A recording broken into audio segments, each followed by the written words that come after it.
It's been a great year for Switch owners. We've seen new IPs like ARMS find an audience, unlikely crossovers occur, and classic Nintendo series like The Legend of Zelda and now Mario reimagined and reinvigorated.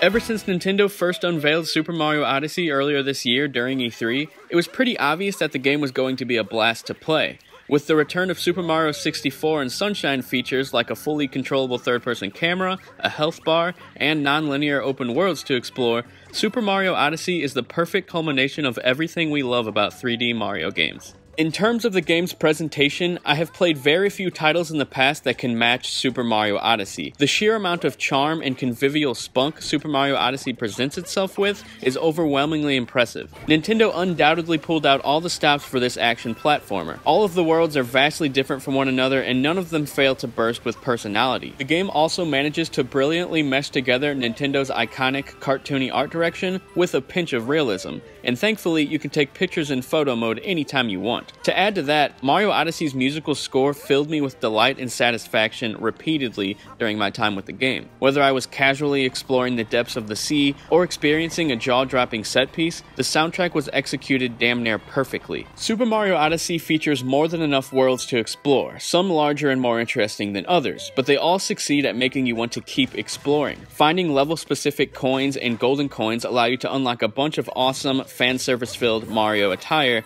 and even trinkets you can add to your ship. What is Mario's ship, you say? It's how he travels to new worlds. However, you have to collect a certain amount of moons in each world before you're able to continue forward. After you've accumulated enough moons, you can upgrade your ship's sail, and you can always hang back and collect more moons if you feel like it, which is what I always found myself doing. Speaking of Super Mario Odyssey's varied worlds, there's not an inch of them that wasn't thoughtfully crafted. Worlds are showered with moons to find, and thankfully it never feels like a collect-a-thon. The game invokes a sense of discovery and wonder, so your travels never feel like a chore. After stepping foot into new territory, you'll often see a plethora of activities to take part in. It's exciting, overwhelming, and most importantly, you never know what's next. The game is also filled with subtle callbacks to the series' renowned history, and I constantly caught myself with a big grin on my face. Super Mario Odyssey changes everything we know about traditional Mario power-ups. Instead of collecting different power-ups throughout a level, you only have Cappy at your disposal.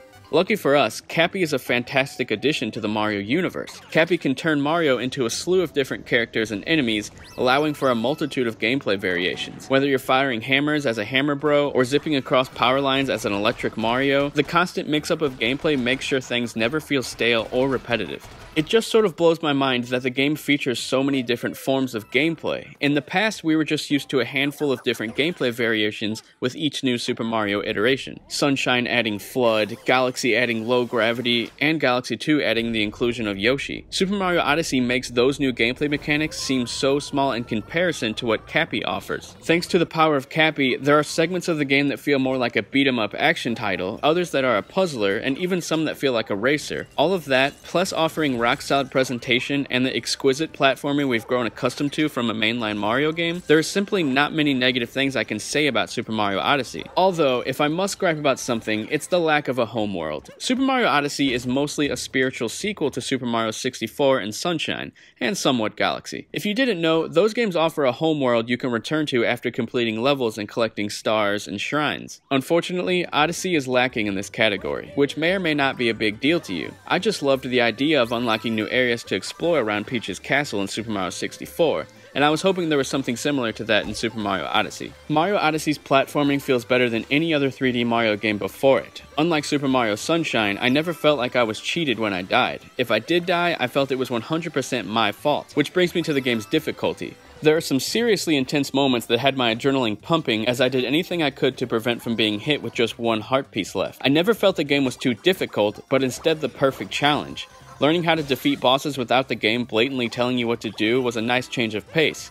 It seems Nintendo's days of hand-holding are gone, which is awesome. The game also implements motion controls, and it constantly asks you to play with the Joy-Cons separated. I tried it out, but in the end, I prefer a traditional experience. However, to do certain moves in the game, you do have to shake the controller. These attacks aren't a must, but I would have preferred if they were mapped to a button instead. Lastly, there's a 2-player option that allows another person to control Cappy. It's pretty difficult to do, but a nice addition nonetheless. Prepare for a bold statement. Super Mario Odyssey is the best game available on Nintendo Switch, and it just might be my favorite game of the year. It isn't just a masterclass of level and sound design, it's a celebration of the Super Mario franchise, and one hell of a celebration to take part in.